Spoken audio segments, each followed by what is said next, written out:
اور جنہوں نے مل کر کھانے کھائے ہوں، جنہوں نے مل کر اللہ کے دین کے جھنڈا بلند کرنے کے لیے مار کھائی ہو، ان سے اچھا کون ہو سکتا ہے، ان سے بڑا کون ہو سکتا ہے؟ دین میں بھی بڑے وہ، آخرت میں بھی بڑے وہ، قیامت میں بھی بڑے وہ، حوض کوثر کے پانی کے گلاس صحابہ کرام کے ہاتھوں سے ملیں گے۔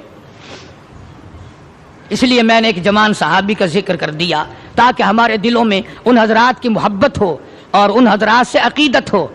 ہم کتنے بد نصیب ہیں، یہ ساری بڑی مسجد بیٹھی، اگر میں پوچھ لوں تو انشاءاللہ نفی میں جواب ملے گا بمیں میرے۔ اگر میں پوچھ لوں کہ سارے سال میں کبھی کسی نے حضرت بلال کو ایصال ثواب کرنے کے لیے 4 آنے خرچ کیے؟ وہ داتا دربار میں تو دیگ پکانے کے لیے پیسے تمہارے پاس ہیں، چوڑے چماروں کو کھلانے کے لیے تو تمہارے پاس ہیں، بے نمازوں کو راضی کرنے کے لیے تمہارے پاس پیسے ہیں، ڈاکٹروں کو اور افسروں کو گھی کے پیپے دینے کے لیے تمہارے پاس پیسے ہیں۔ اتنا بڑا نبی کا دیوانہ پروانہ کوئی آدمی قسم نہیں کھا سکتا کہ ساری زندگی میں 1 روپیہ بھی حضرت بلال کے ایصال ثواب کے لیے کسی نے خرچ کیا ہو۔ یہ تو ہماری محبت ہے، یہ تو ہم نبی کے غلاموں کے غلام بنے پھرتے ہیں۔ اور ویسے دیکھو نا، غلام ہیں رسول کے غلام ہیں، غلام ہیں رسول کے غلام ہیں۔ پلیٹ فارم نمبر 4 دیکھو، بالکل صاف پڑا ہے، اچھی غلامی ہے بھائی۔ یہ میں نے چلتے چلتے کی بات کر دی تاکہ اس طرف بھی ہماری توجہ ہو۔ ہماری اولاد لاکھوں روپیہ برباد کرتی ہے، ہمارے گھریلو اخراجات میں لاکھوں روپیہ، ہزاروں روپیہ خرچ ہوتا ہے۔